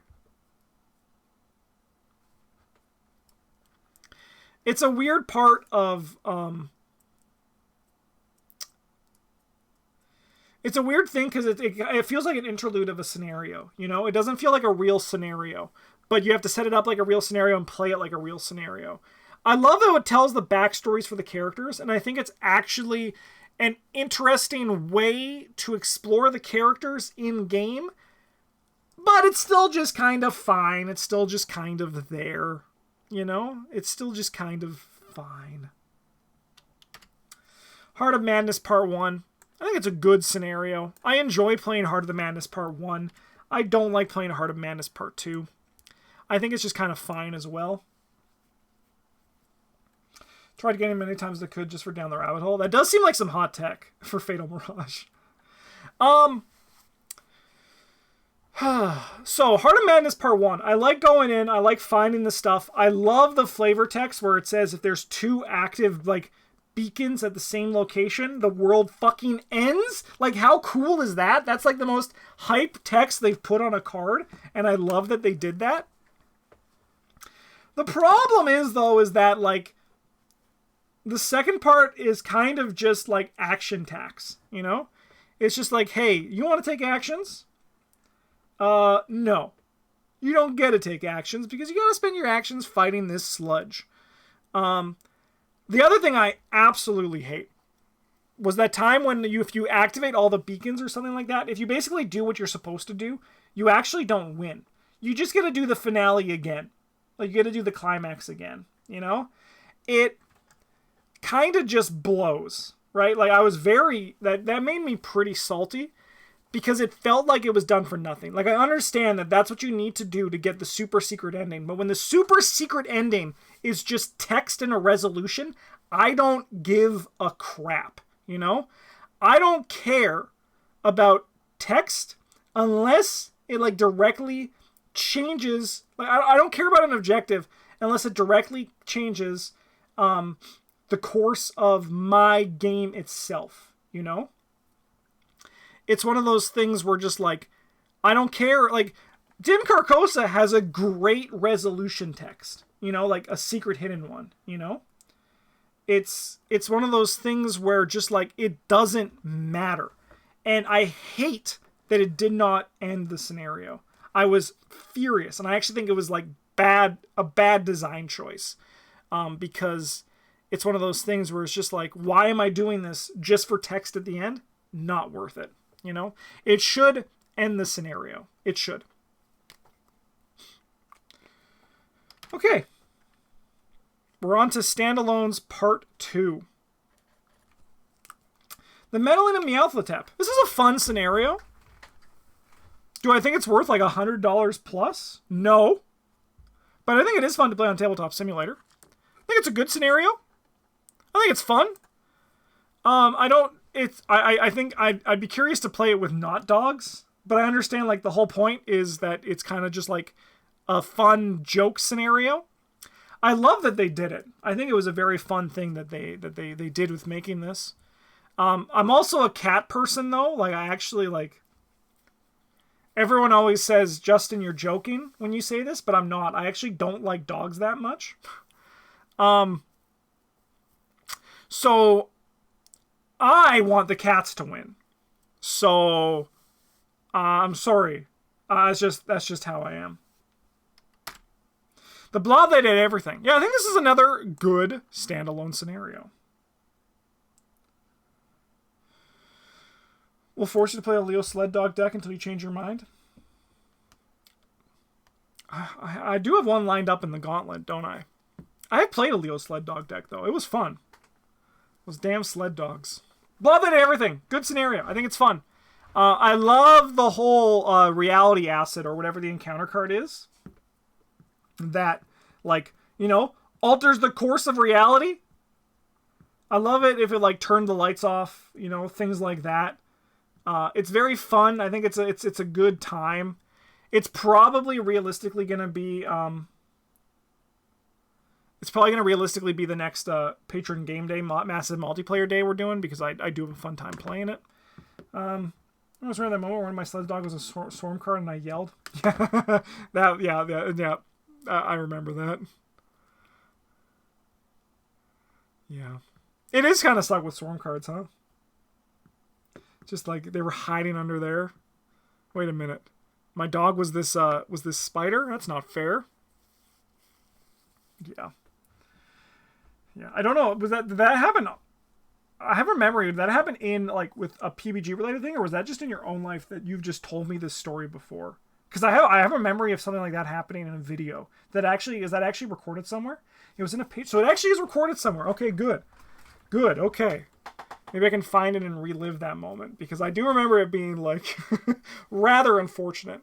I think there's a lot of fun stuff about the Blob, though. And what I think I like most is that I feel like, especially with, like, Meowthotep and Blob, we started to really feel like the standalones became, like, sillier, which I think was very fun. Like, they still have that Arkham Horror thing, but it was kind of more like out there, which I think was a really nice choice for the designers to make.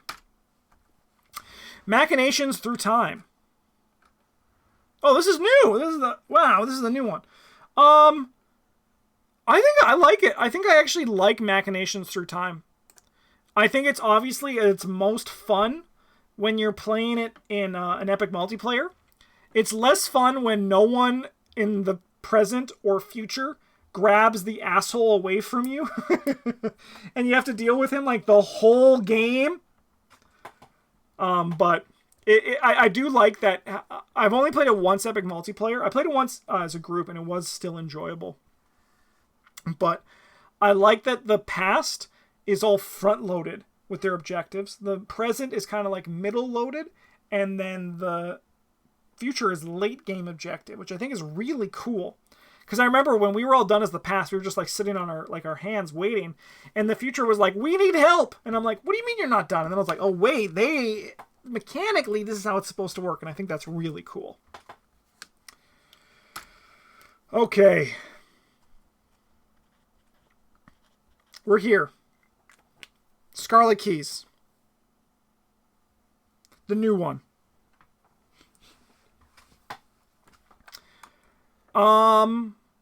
These are my first placements for all these. I'm going to say right now... Actually, no, I'll wait on that. Riddles in Rain. I think it's a good scenario. I don't think it's particularly great. I do think it adds a lot of fun...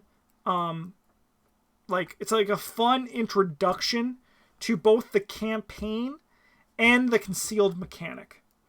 I'm not a big... excuse me.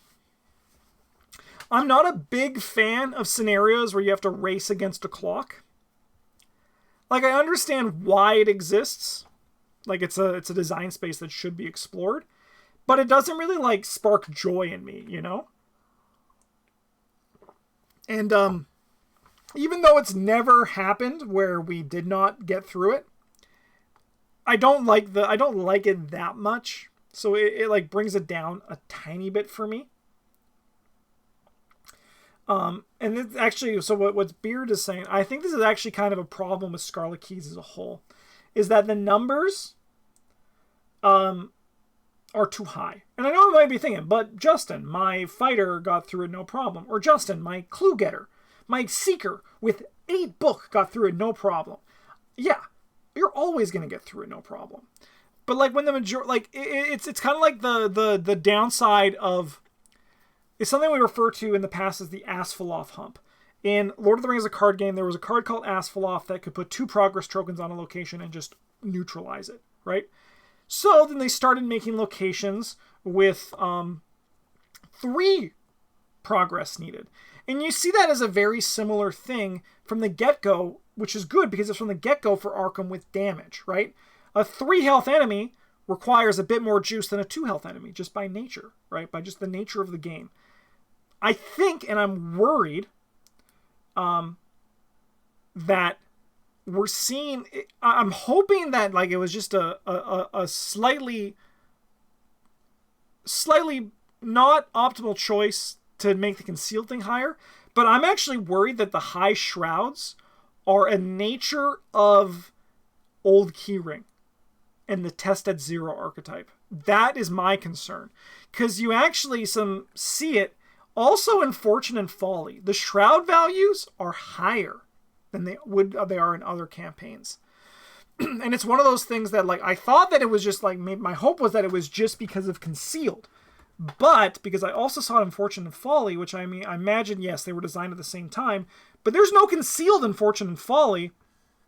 So I was like, oh no, are we going to be seeing a reaction to Old Keyring and Shed a Light effects to kind of balance those cards while ultimately hurting flex classes because of it, right? Because, yeah, the flexibility, I'm just going to quote exactly what Beard's saying here, the flexibility of concealed still only accommodates people who specialize in a stat. So it's one of those things where I think that the values on shrouds are just a bit too high in Scarlet Keys. And it's one of those things that just make it so that it's not like, I think it's ultimately worse, you know?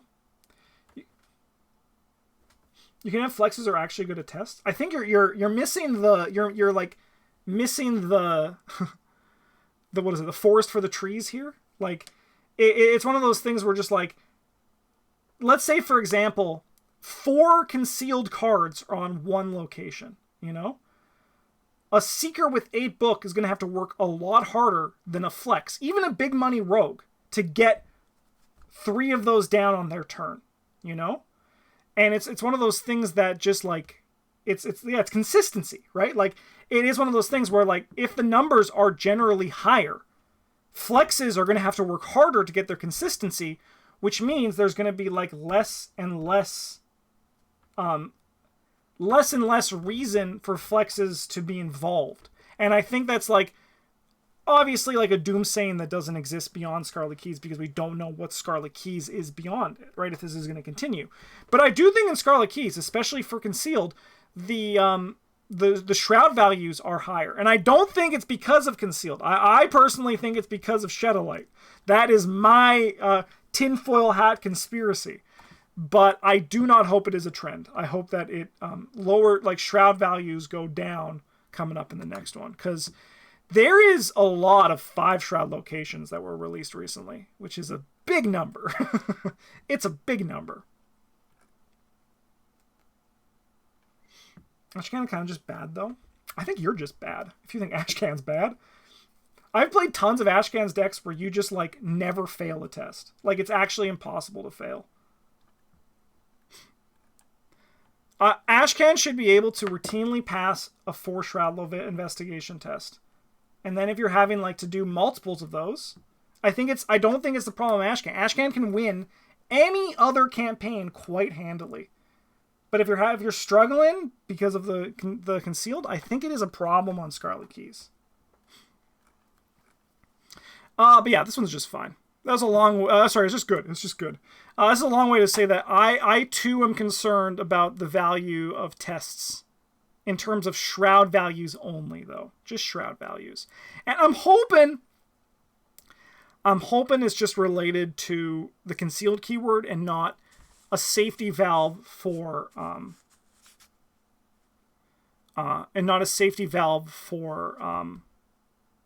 Shadowlight, which is my tinfoil hat theory is. Dancing Mad. All right. So this one is the scenario in which you are Deze, right? Yes. Yes, because Sanguine Shadows is Buenos Aires. Okay. I've only played some of these like twice. Yeah, I think it's fine. I don't think it's... I mean, I love the little twist at the end. Do I think it's good? No, I think it's just fine. I think it's a fine scenario. It's not bad. I don't think there's a lot of scenarios in this campaign that I'm gonna like think are outright bad. But it's one of those ones where it's just like I actually don't think there's a standout. Like I'm looking at these and I don't think there's one of them that I'm gonna give like I don't think anything's gonna get an amazing today for this one. Yeah, I don't think so.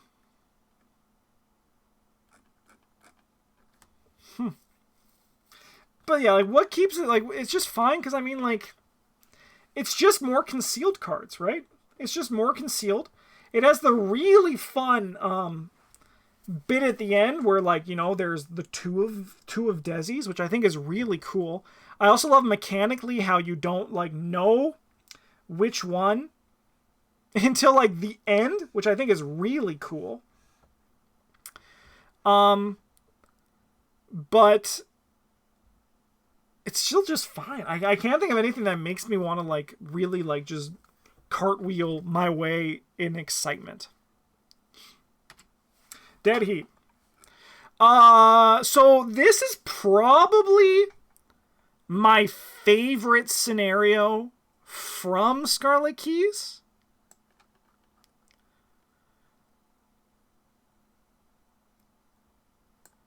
And I think it's great. I've played this one when we had a lot of time and a little time. And it's very stressful if there's a lot of time spent. And it's very fun if there's a little time spent. I need to give this one another shot when it's like, less than that. Dead Heat is Amaranth. Yes, Dead Heat is Amaranth. I think what is fun about this one is that Amaranth is probably the only Coterie member that actually lived up to the hype. I made a lore video that was based on a lore document that someone made. I was gonna try to dig it all up myself, but then this awesome lore document existed, so I was like, we got to do this.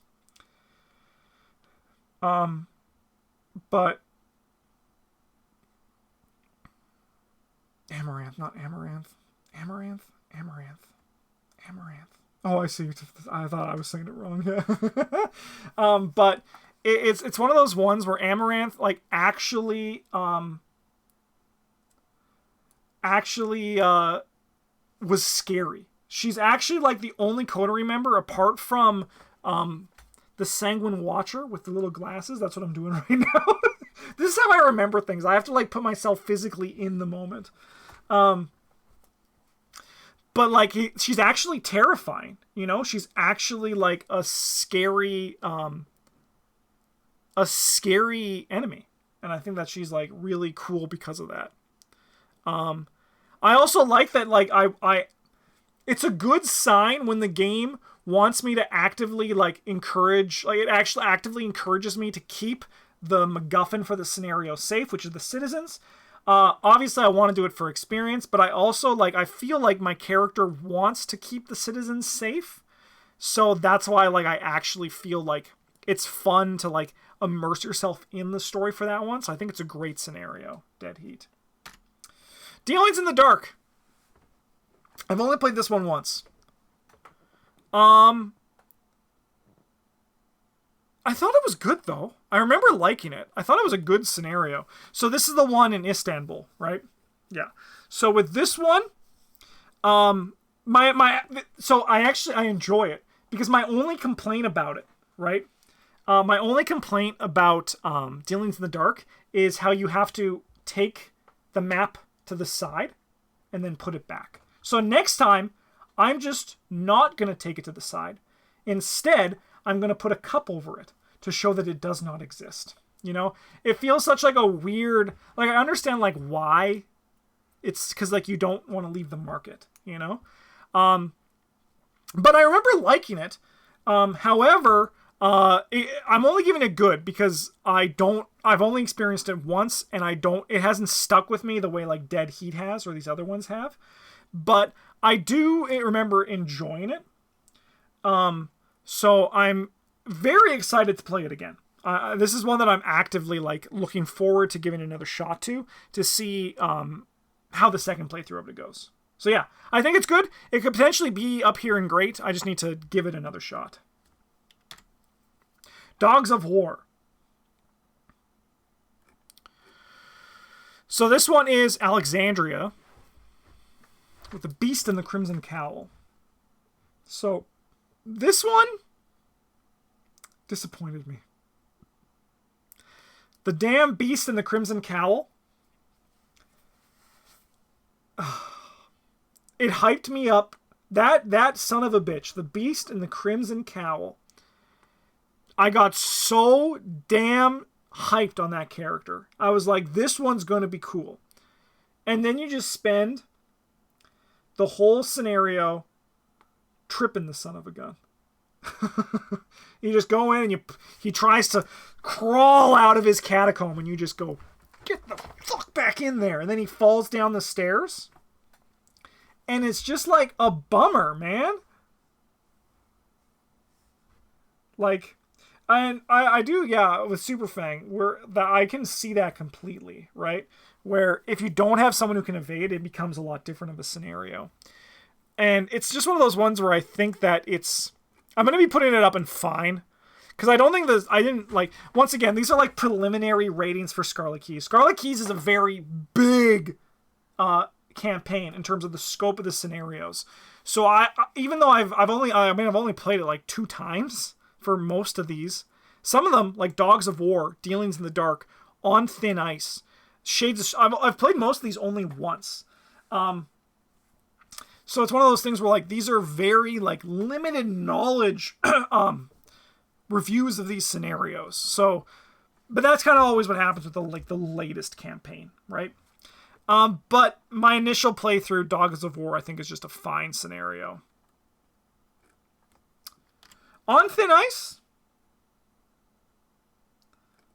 I fucking loved it, man. I thought it was good. I don't think it was great.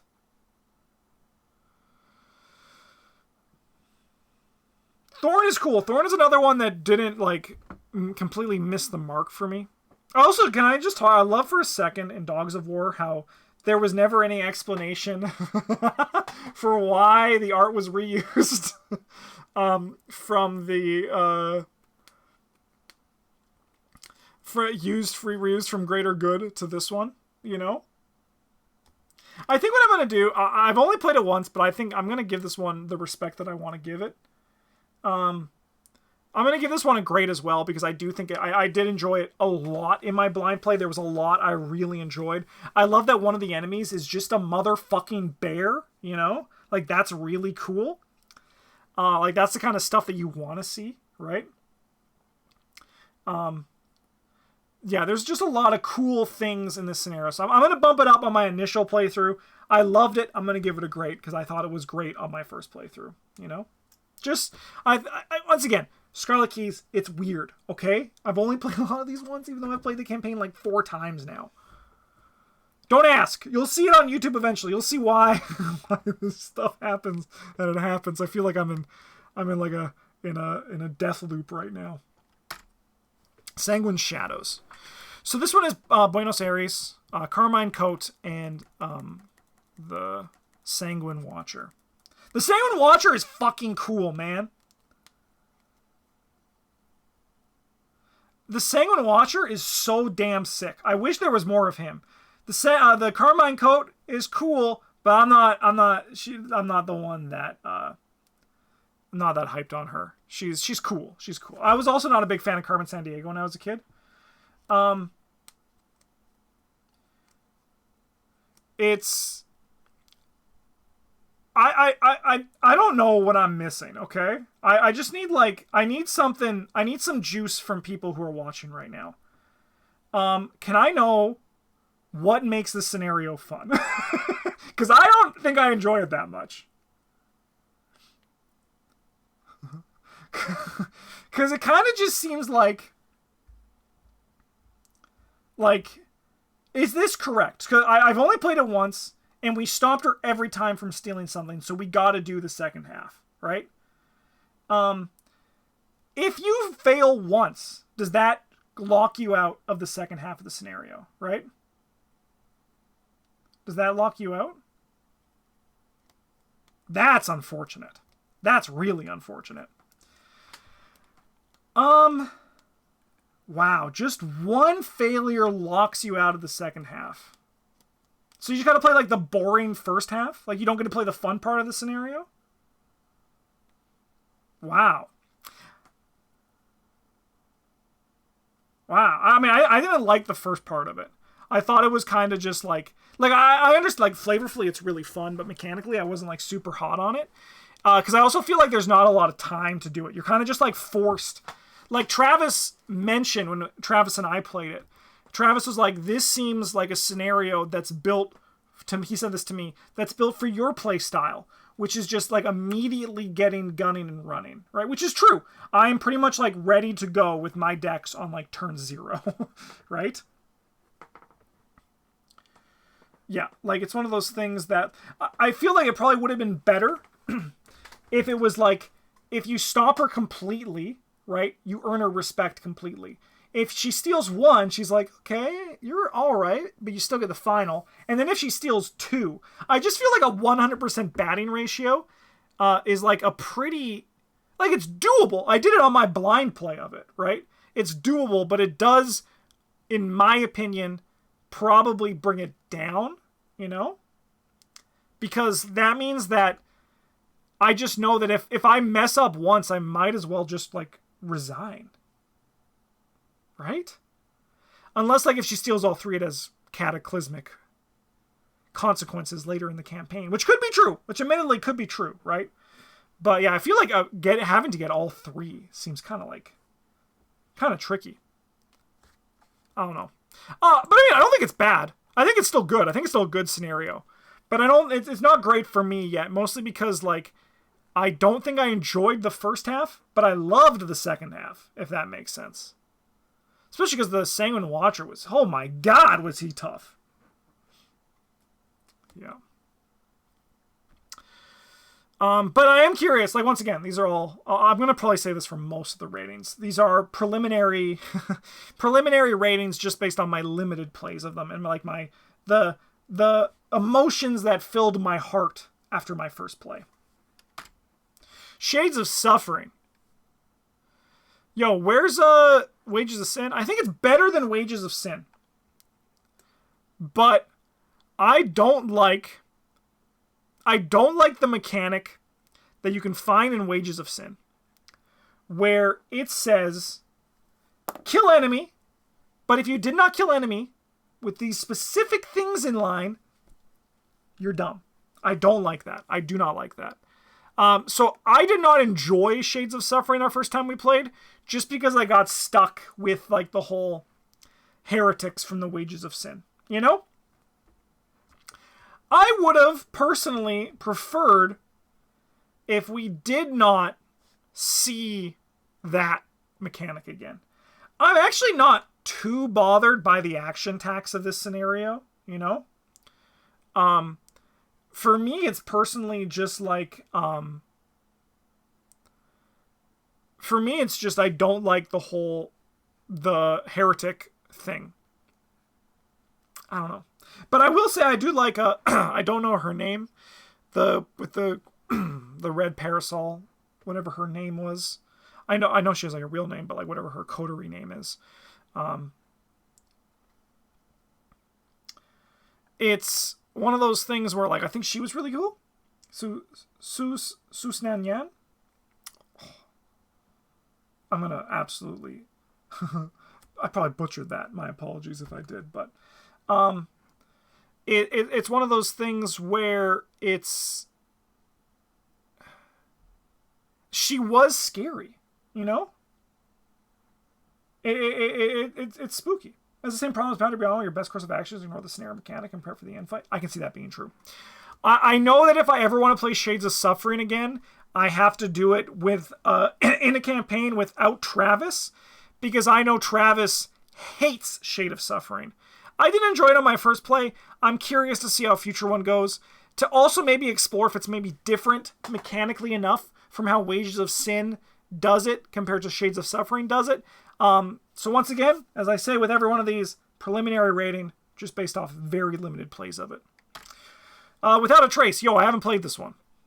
No spoilers! No spoilers! I haven't played this one, please. No spoilers, even though I've already been spoiled, but no spoilers, please. Haven't played that one. Congress of the Keys, the final scenario. This one, this frickin' scenario would be so much better if it was split into two halves. Can you just imagine if this scenario had breathing room for both halves? So the Congress of the Keys Part 1, you have the climax where you are fighting the coterie. Part 2, you follow you-know-who into the rift. Like, wouldn't that actually just, like, given them both so much more room to mechanically feel distinct, and also, like, let your brain, like, rest for a second? I'm honestly surprised it actually wasn't that way. I think it also would make it feel a bit more like an ending. Like, I actually think they wouldn't need to do anything, right? Like, I think they would need to do, they wouldn't need to actually change anything. They wouldn't need to put in more cards because, like, am I crazy? Or, is there, like, 2 Mythos decks for this one? Yeah, I think the first one would need to be expanded a bit more, but I think that would be pretty easy to do. Just not have them all with you at the start, you know? Have the Coterie members spread out, and you need to, like, you have, like, one last chance to, like, convince them to help you, or fight, or just kill them and just keep moving, you know? But it's, like, one of those things where just, like, it feels like 2 scenarios stapled together, and is like what Walker of Tales saying. A checkpoint could have been great here, you know? It just feels... And I think that's why, ultimately, I actually don't enjoy the finale. It's easily my least favorite final scenario. And it's because it doesn't feel like... It feels like 2 things stapled together, and I would rather it just be ripped apart. You know, and I think it could have been better because of that. Yeah. But I'm also not, like, even though, like, the things that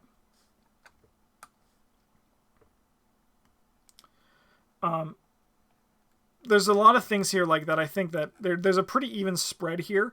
I do think that overall, though,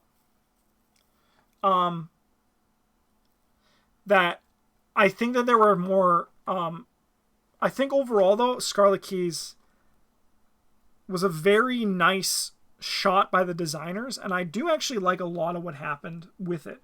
Like, a fine scenario for me, I'll still, like, enjoy playing it. You know, like, I'm not excited about it, but I'll still enjoy playing it. And, like, these ones can definitely go up, potentially, right? I like the opening one. The opening one's good. Good is still a good scenario. I was talking with Bryn, actually. I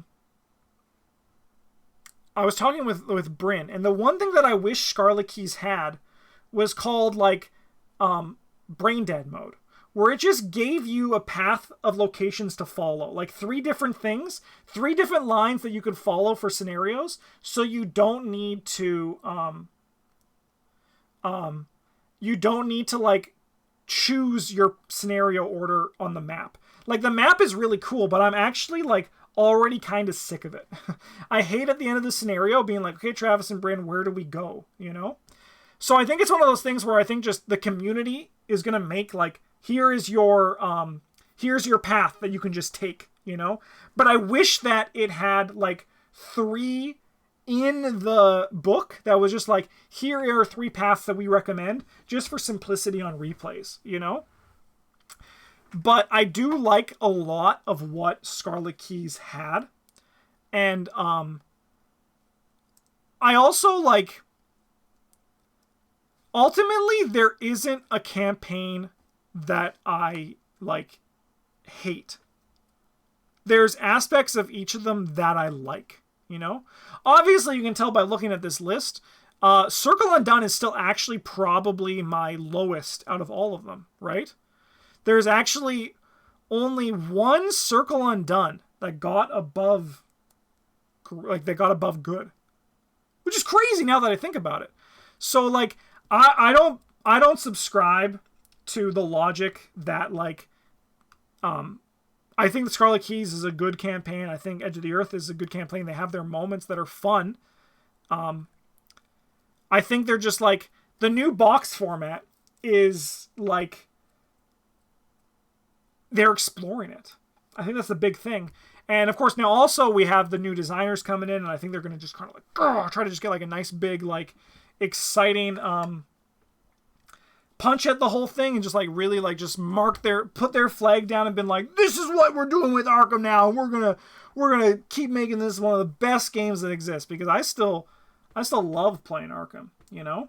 And I mean, like, even though I didn't enjoy the finale of Congress of Keys, it's less about, like, the gameplay and more just about how that scenario was structured, you know?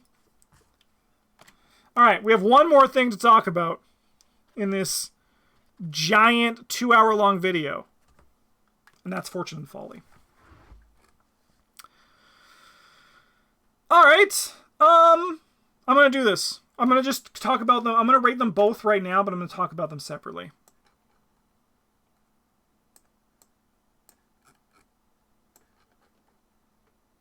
I think they're both great. They're fun, man. They're fun frickin' scenarios.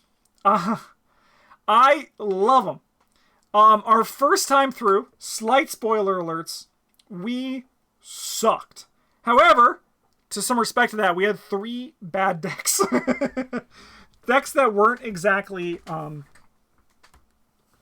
great at what they were doing.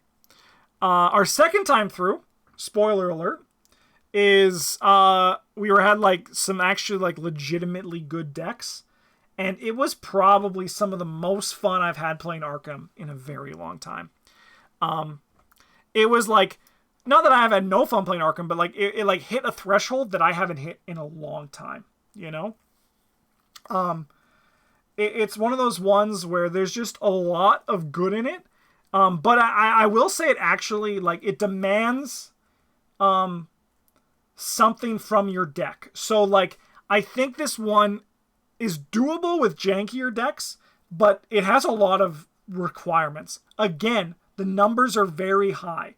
The numbers feel quite high. But there's a lot of fun storytelling that exists in Fortune and Folly, and I think that it's a great standalone. And as you can see, is my highest rated standalone, apart from Eternal Slumber and Carnival of Horrors. So, like, Fortune and Folly, I think is definitely worth your time. It's a very fun scenario with a lot of really fun moving parts. And who doesn't fucking love gambling? It's so fun to play the slot machine, to play poker, to play blackjack. It gives you, to play roulette, it gives you all of those things. And it does it in a way that's mechanically enjoyable, but also very easy to grok and do. So, like, Fortune and Folly, big thumbs up. Okay. Alright, so let's start down at the bottom as we just kind of scroll through this list. Does the casino always win? The casino wins more than it loses, I'll tell you that much. So yes, the casino technically always wins. But you may be able to cheat. You may be able to cheat. So yeah, there's actually only like a chunk of them down here. This is like the ones that, like, these two sections here are the only ones that, like, I consider to be, like, not great. You know, like scenarios that are like not enjoyable to play. So there's not too many.